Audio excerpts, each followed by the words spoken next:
তেল যেন এখন সোনার হরিণ, ঘন্টার পর ঘন্টা অপেক্ষা করেও ফিরতে হচ্ছে। পাম্প মালিকরা দিচ্ছেন সরবরাহ ঘাটতির অজুহাত।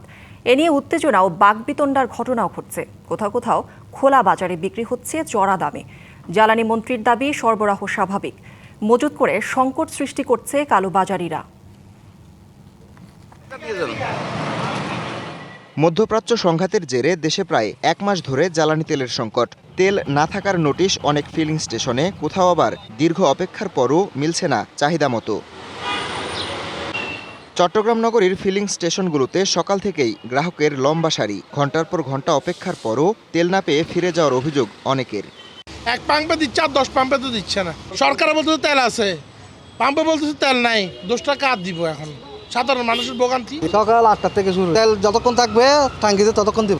বরিশালেও তেলের সংকট চরমে, মিলছে না পেট্রোল ও অকটেন। পাম্পগুলোতে এসে খালি হাতে ফিরতে হচ্ছে। বিভাগের অন্যান্য জেলাতেও একই চিত্র।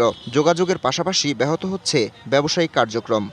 যে পরিমাণ তেল আমাদের উত্তোলন ডিপো থেকে পাওয়া দরকার, অর্থাৎ যে পরিমাণ আমাদের চাহিদা আছে ওই পরিমাণ আমরা তেল দিতে পারতেছি না। সিলেটে মোটরসাইকেলে 200 টাকার বেশি পেট্রোল ও অকটেন দেওয়া হচ্ছে না, এতে ক্ষুব্ধ কেউ কেউ। না, 200 টাকা তো মিটারে উঠাই রাখছে, 200 টাকারই দিবে, বেশি দেবে না। তো এরকম হইলে তো আমরা ভোগান্তি। বাগেরহাটে সংকটের সুযোগ নিয়ে বাড়তি দামে পেট্রোল ও অকটেন বিক্রির অভিযোগ কিছু অসাধু ব্যবসায়ীর বিরুদ্ধে। আমি ভোর সকাল থেকে এখানে আসি, ভোর থেকে, তা এখনো তেল আসে নাই। বোর্ডনারা বলতেছে তেল আসবে সন্ধ্যার দিকে বা সন্ধ্যার পরে আসবে তেল। গাইবান্ধায় ফিলিং স্টেশনগুলোতে ডিজেল, পেট্রোল ও অকটেনের অভাব থাকলেও স্থানীয় হাটবাজারে প্রকাশ্যেই দ্বিগুণ দামে বিক্রি হচ্ছে। চরম ভোগান্তিতে কৃষক ও মোটরসাইকেল চালকরা।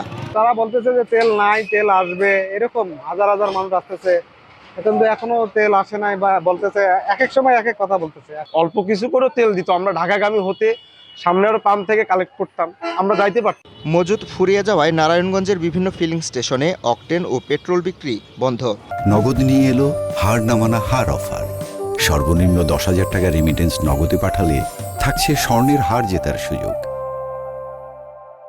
একই অবস্থা নাটোরে। সংকট নিরসনে সরকারের দ্রুত কার্যকর উদ্যোগ চান গ্রাহকরা। বান্দরবানে পর্যটক ও স্থানীয়দের স্বস্তি দিতে তেল সংকটের অজুহাতে সাময়িক বন্ধ রাখা ফিলিং স্টেশন খুলে দেন স্থানীয় সংসদ সদস্য। বাইরে থেকে যারা টুরিস্ট আছে তাদেরকে আমাদের প্রায়োরিটি দিতে হবে। দ্যাট ইজ ওয়াই লোকাল স্টেটের টুরিস্ট যারা আছে আমাদের প্রায়োরিটি ওনার জন্য বন্ধ করে চলে যেতে পারে। তবে বিদ্যুৎ, জ্বালানি ও খনিজ সম্পদ মন্ত্রী আবারও জানিয়েছেন জ্বালানির সরবরাহ স্বাভাবিক। তার অভিযোগ, মজুত করে সংকট সৃষ্টির চেষ্টা করছে কালোবাজারিরা।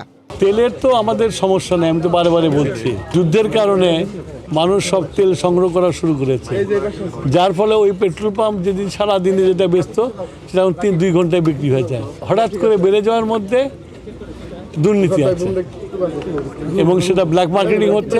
সেটা অলরেডি সিরাজগঞ্জে ধরা পড়ছে 2টা এবং সারা দেশেই ধরা পড়ছে।